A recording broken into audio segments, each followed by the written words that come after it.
Okay, so what is up guys? So today is May 9, 2025 na at medyo hindi ako nakapag-weigh in last Friday kasi nga medyo busy kasi alam nyo naman lumipat tayo ng work and tapos lang ng first day ko nung May 5, so day 5 ko na ngayon, May 9, no? So, ayun, proceed na tayo, no? So, last 2 weeks ago, nagkaroon na tayo ng diarrhea and mukha namang okay na tayo kasi di na tayo masyadong sinasaktan ng tiyan. So, the main reason na tingin ko ba't nangyari yun is nakakain ako ng sira or medyo madumi yung nainom ko na tubig. So, tingnan natin sa mga susunod na araw. So, that was 2 weeks ago.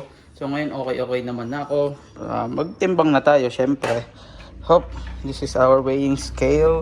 Tingnan natin yung timbang ko na 66.5, no? So that is, I think, malaking improvement siya kasi this past few weeks, 66.55, this past few weeks, medyo napaparami yung kain natin sa labas, napapasamgyup kami, kumain din kami sa Buddies kasama parents namin, no? Kasama din si Winnie. Hindi ko alam kung may story ako nun, pero follow nyo ako sa mga social media pages ko. Meron tayong Facebook, Instagram, at kung ano pa nandiyan sa description box, puntahan nyo. And then, yun lang, kita-kits tayo sa next clip that is going to be on next week. Let's go! Okay, so what is up guys? Now, TGIF na naman. It's May 16, 2025 and this is going to be our weigh-in 2 ngayong month, no? Para mag-monitor ng ating timbang. So, ngayon ko lang na-realize na next month na pala yung birthday ko. So, sana ma-hit ko yung goal ko na 63 to 60 kilos, no? So, ngayon, tingnan natin kung ano na yung weight ko. This is our weighing scale. Di ko alam kung lobot na siya, pero nag 1 bar na siya last time. Boom.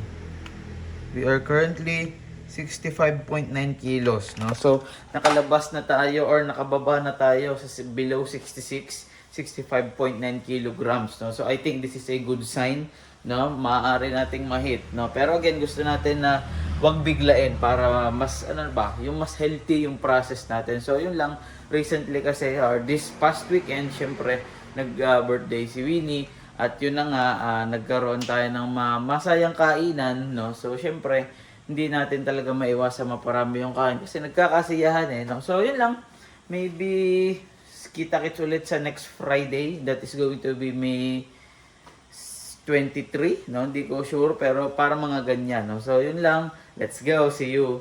Okay, so what's up guys, no? So we are back sa ating wellness journey and today is May 23 na. At syempre, ang gagawin natin ay mag-weigh in tayo. Pero syempre, bago tayo mag-weigh in, quick review muna, no? So ito, chinarge ko lang siya last clip, no? After ng last clip. So simula nung nabili natin siya, first charge na yun. And I must say, matagal siya talagang malobat, no? So being said, magsimula na tayong umapak dito para makita na natin. Bang, 65.6, no? So in fairness, nabawasan pa rin naman tayo kahit papaano, kahit ilang gramo, kahit 300 grams lang I think from the last. So sana by next week mag-flat 65 kilograms na tayo. No? So by next month magbe-birthday na ako, since ang target natin is around 63 to 60. I think possible pa rin naman natin siya ma-hit basta maging consistent lang tayo.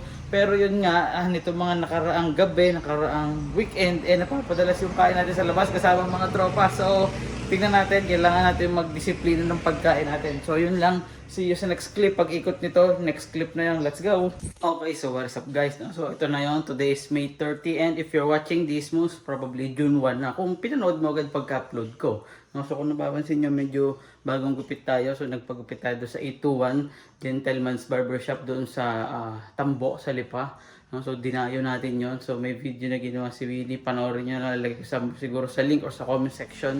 And then today is going to be the last day of our weigh-in for the month of May. And then next month or by the time na pinapanood dito, June 1 na. So, birth month ko na. So, tingnan natin kung mahit pa natin yung 63 to 60 kilograms to target. It is the time of moment of truth. Ilang kilo ko? Bang! Uy, nag-63.5. Nag-63.5 kilos tayo, guys. No? 63 yung target natin. So, mahihit natin siya, I think. Let's go. So, meron pa tayong siguro 2 or 3 weeks left bago ako mag-birthday. Try nating i-hit or lampasan yung target natin, 63. At least 63 or below 63 or siguro mid 62s. Let's go!